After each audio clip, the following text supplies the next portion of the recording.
babiri ni bariya bamaze kwitaba Imana mwebwe murapfakaye mukiri batoya none bana banje nimugende ntacyo nzabaveba mureke nanjye nigendere nisubirire iwacu noneho muri bakeya namwe Imana izabaha umugisha muzagira ubuzima. Iryo somo twarivugiye tukwigisha buryo ki abantu bagomba kugira urukundo rudahinduka, urukundo atari rwa rundi wenda umuntu agukunda ubuno mu gihe cyiza mu gihe cy'ingorane akakwereka cyangwa akagukunda mu gihe cy'ibyishimo mu gihe cy'agahinda akigendera.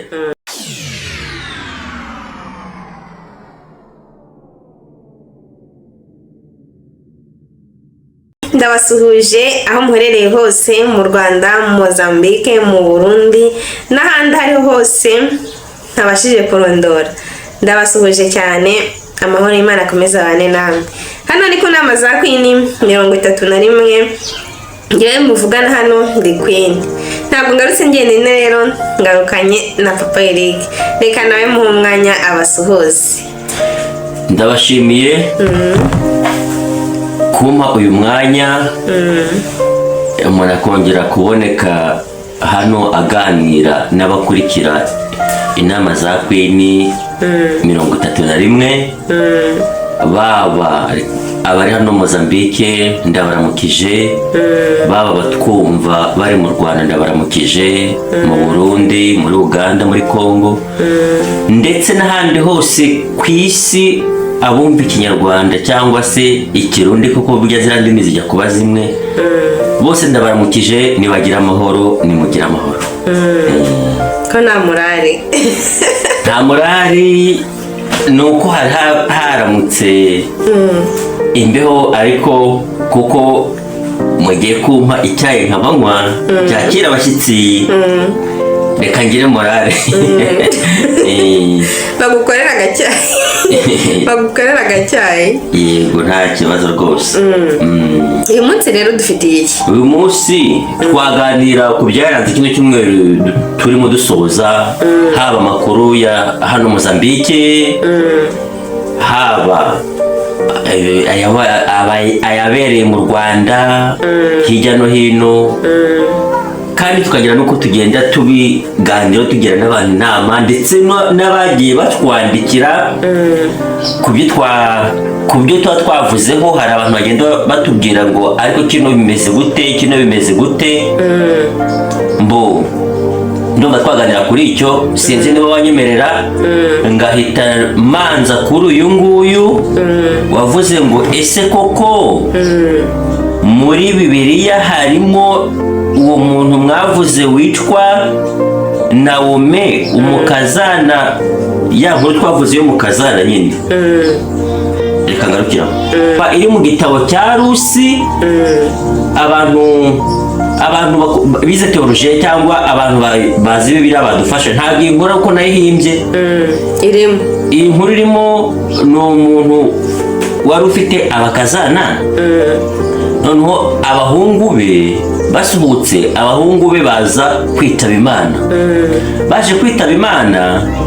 abwira abakazana be ati bana banjye murabona turi mu gihugu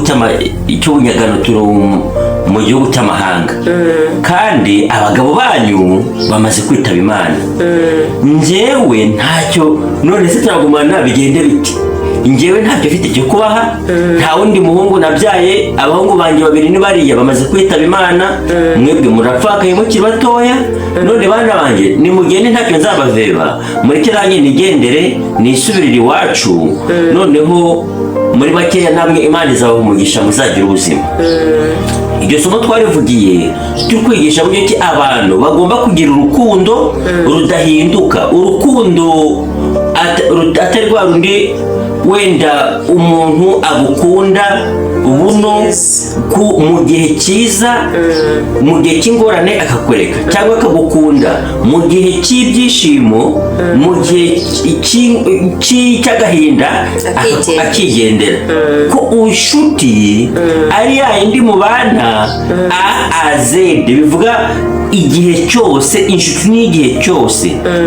Aho twavuze ngo ya nshuti ihinduka ni ya yindi iba ifite ibyayigenzaga ariko ntabwo uba yari inshuti ubundi, ahubwo ni uko iba yari yaje yishushanyije nk'aho ari inshuti, ariko inshuti nyayo mubana igihe cyose. mu kwa mbere mu kwa kabiri umwaka ugashira undi ugatangira, igihe cyose Imana ikibatije ubuzima mu byishimo, mu mubabaro, mu bukwe, mbese igihe cyose, mu bukene, mu bukire, inshuti yose, inshuti nyanshuti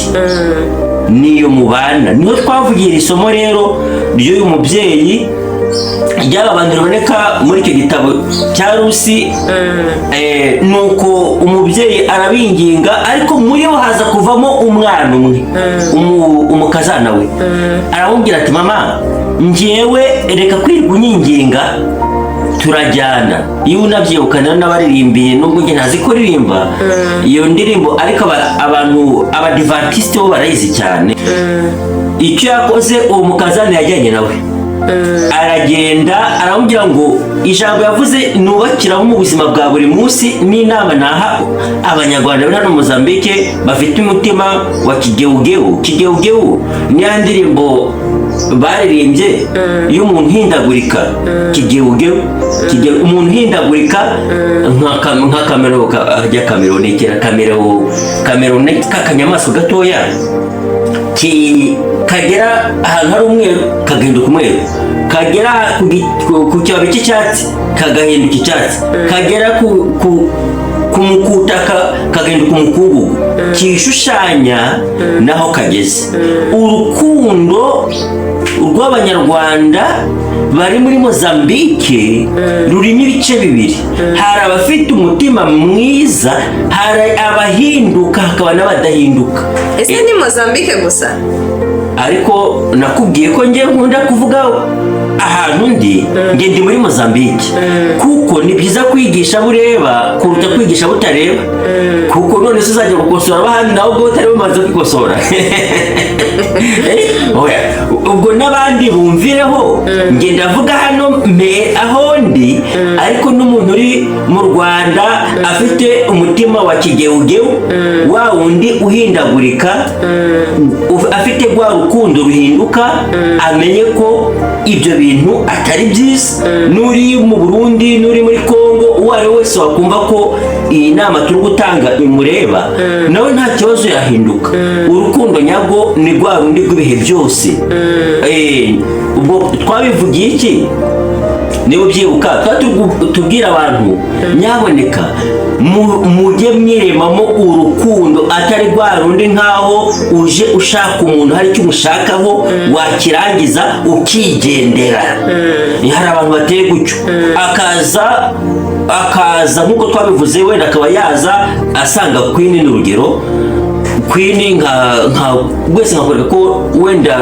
kuko ngukeneyeho ikintu, nkakwereka urukundo rushoboka, ngaca bugufi nkagira ubwe nkavuga ko turi kumwe mu kintu cyose, ariko byarangira icyo nashakaga nkimaze kukibona nkigendera, sinongere no kuguha agaciro. Akagenda muri make kuvuga nabi aho kugira gushimire, kandi kugushimira nta nubwo ari ngombwa, ahubwo kukuvuga neza, cyangwa se atanakuvuza ariko akagenda gusebya akamvuge gutyo, kandi uwafashije umuntu uko ushoboye. Hari abanyarwanda ndi gukosora bateye gutyo bidakwiriye. Niyo mpamvu twazanye ino nkuru y'uyu mubyeyi n'umukazana we, aho uyu mukazana yavuze ngo njyewe mama reka kwirirwa unyinginga mubyeyi we, aho uzajya nzajyaho, Imana yawe nizaba Imana yanjye, icyo uzarya nzarya icyo. Twabanye ufite umugabo yari umuhungu wawe, ndi umukazana wawe, na nunge nibara nk'umukazana wawe iteka ryose. Ubwo ndi barajyanye, numva ko ijambo ry'Imana rikomeza muri Bibiliya rivuga ko bageze mu gihugu bari bagarutsemo kuvuko ubwo kuko nta bushobozi yari afite bakajya gutoragura ingano zasigaye inyuma noneho umutware umukoresha w'aho batoraguraga ingano aza gukunda wa mukobwa aravuga ngo ariko uriya muntu ninde usigara atoragura ingano baza gushakisha amakuru bamubwira ko ari umukazana wa uriya mugore udafite shinge na rugero umugabo we yarapfuye arangije we avuga ko atamutererana narya umukungugu bazawusangira naburara zaburara nararamu hasi bazahararana noneho wa muntu yumvishe umutima n'urukundo rw'uwo muntu rw'uwo mukazana ahita amukundira icyo aravuga ati uyu nguyu rwose ni uw'umugisha aho baratunganirwa ndetse na wa mubyeyi bamutuza neza ni ukuvuga ngo babaye mu bihe byose ubwo nibwo rukundo nyakuri abarundi abakurikira inama za kwini nibwo rukundo rwimbitse tugomba twagakundanye ndetse ni nawo murage twifuza kuraga abana bacu. Uyu muntu wanditse rero ubwo ndi kumva twaba tumushubije ariko nanjye hari undi nabonye wanditse avuga bana mbese tutari guhuza ngo ku kintu cyo kuvuga ngo ibintu ngo byivangura ngo riri hano Mozambique icyo kintu hari icyo wakivugaho none se asobanukirwe neza ko se twaba twarahimbye inkuru hoya yafataga inkuru nkaho ngo twahimbye ibyo bintu bidahari ahubwo si ubwo mufashe niyo hari urugero ufite wamuha urumuhe ugira ntabwo urugero njye mfite ingero zigeze muri 3 mpamvu untumira nkaza kuganiriza abantu kuko uzi ko mfite experience y'ibintu mbavuga kuko ntabwo ari guhimba we wanditse uvuga ngo ntiduzaguha urugero nyeka nguhe urugero hari umuntu nari mfite inshuti yanjye n'uturi inshuti ariko ntabwo bikiri nka mbere noneho umwana we yagiye kubatizwa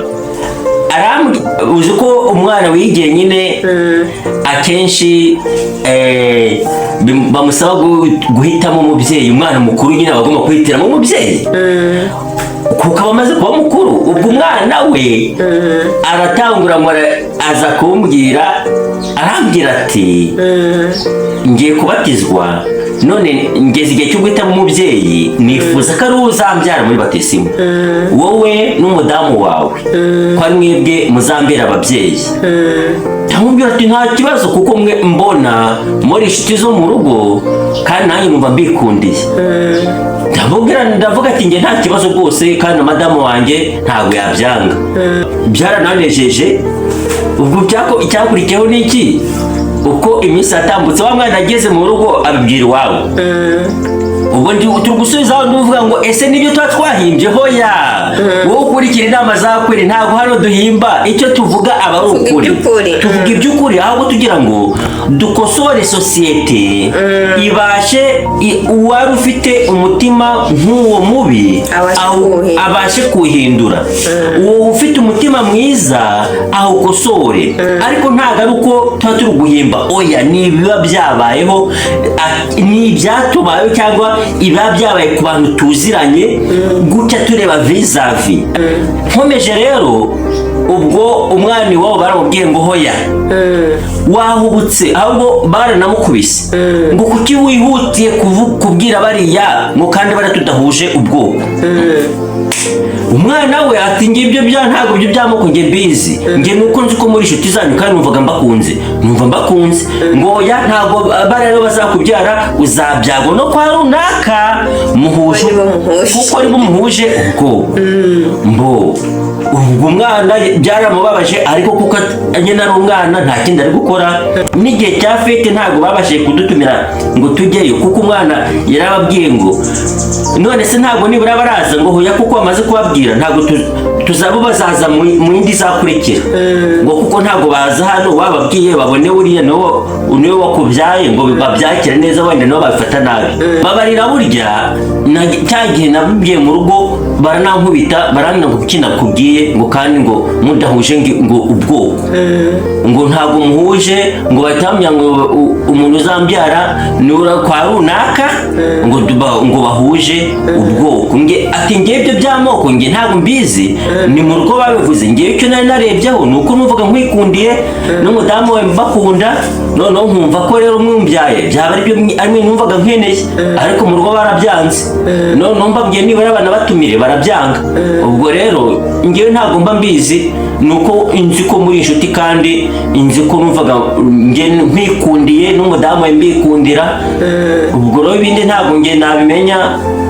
nawe ati humura nta kibazo kirimo nanjye ntabwo umwana ari kumuca intege ahubwo noneho usigara mbyibazaho ese mama finari ni gutyo ibintu ni gutyo tubanye kandi abantu twarasabanaga rwose numvishe nanjye bintunguye bivuga ngo iki rero uyu wanditse avuga ngo tukivugeho dutange fagite iyo ni fagite imwe tuguhaye ibyambayeho ngewe papa Eric arasubijwe mutazajya mwumva wenda umuntu ari kuvuga mukagira ngo guhimba hoya bibaho hari abafite ya mitima yo kuvangura ya mitima ivangura ariko kandi abo nibo bakeya hari n'abafite imitima myiza ntabwo bikwiriye kwini wowe kubwumva bikwiriye ntabwo bikwiriye uyu muntu rero ndi kugira ngo turamushubije uyu munsi kuwa mbere akenshi tuba turi gusubiza ibyo bagiye batwandikira tukavuga no ku byagiye bibaho nyine muri rusange sinzi niba twakomeza wenda warebaho igihe kigeze tukaba twareba n'undi ukurikira wowe twamushubije ibi yasubijwe uwo yashubijwe reka noneho turebe icyo dusorezaho twasabira wa mugabo twababwiye ufunzwe w'umudogiteri kuko abantu batubwiye ngo tuzongere tumuvugeho neza ariko kuko igihe cyagiye yitwa Dr. Semwaga Dr. Semwaga wafashaga abantu badafite babuze urubyaro noneho bagafata nk'umuntu akabatwitira yamara kubatwitira mu bwumvikane ariko bakagira uko babyumvikanaho mu buryo bw'amategeko uko twabivuze habayemo amakosa nyine ku buryo hari abagiye kurega ko intanga yabahaye ari iz'abantu bo hanze nk'umuntu b'abazungu se hoya b'abanyarwanda bo hanze ntiyabaha intanga zaba nyirazo babibwirwa n'iki noneho nyine ikoranabuhanga rirahari noneho hakabaho ngo mu byo bamushinja no kuba nyine barafataga abantu nabi iyo nkuru bagenda bakayikurikirana iriho haba ku kwezi iriho haba hari ibinyamakuru byinshi iriho ariko uwo mugabo na n'ubu aracyakurikiranwe gusa nk'uko twabivuzeho ngewe ntabwo mbihindukaho icyo kibazo cyatangiye ubwo nawe yari yujuje ibitaro bye ariko atarabitaha noneho kuko aho yakoraga yari umukozi aho twakivuzeho ubwo rero ubwo nasubizaga uwavuze ngo tuzagira icyo tubivugaho aracyari muri gereza ntabwo arakatirwa n'inkiko ariko aracyari mu butabera ubwo ubutabera nibwo buzi igikwiriye kuri we ubwo ngira ngo uyu nawe turamushubije Imana imworohereze inkuru aba ari nyinshi rero ariko izindi twazacumbura ejo n'abanditse ndabona bakiri benshi ni benshi ndabona twazabakurikiraho ejo twakurikizaho ejo kandi dushimiye mwese mudukurikira hano ku nama za Queen tukifuza ko kandi nawe uba unyuzwe n'inama tuba tukubwira cyangwa se n'ibiganiro byacu binyura hano ko wakora like ndetse na share na comment waba ufite igitekerezo ukaba wakwandika comment cyangwa se ukaduhamagara ibintu bikarushaho kugenda neza. Icyo objectifu ni ukubaka umuryango nyarwanda, kandi iyo tuvuze gutyo turi hano mu mahanga ubwo n'abarundi biyumvamo, kuko nabo ni abantu bacu, abakongomani bavuga ikinyarwanda, mwese muri abantu bacu kandi turabakunda. Nge nuko navuga soza kandi sawa, kandi abadukurikira ngereka mbe mpiniye hano, ahasigaye na Queen nawe afite uko yabagira soza. Murakoze kandi Imana ikomeze kubana namwe mwese, turabakunda cyane.